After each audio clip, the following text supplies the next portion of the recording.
Let's make Mandi, a succulent Yemeni dish.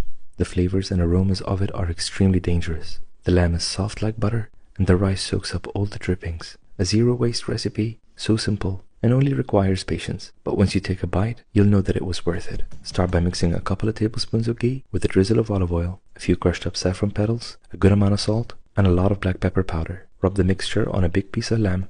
I'm using a top side and a rack, but use whichever piece you prefer, and make sure you get every nook and cranny. Place the aromatics in a baking tray. These aromatics will infuse the steam that's gonna bathe the lamb, giving it that irresistible aroma. Add 5 cups of boiling water to the tray, a wire rack with the lamb on top, cover with a baking sheet, and tightly seal it with tinfoil. A couple of important points here. If you don't have a wire rack, that's okay. Just tightly wrap the lamb with tinfoil first and add it to the tray. This is by no means the traditional method, as it's supposed to be cooked in a pit, but most of us don't have one at home. Place it in the oven on the highest heat for about 20 minutes, then drop it down to a medium for 3 whole hours. That's the hardest part about this dish.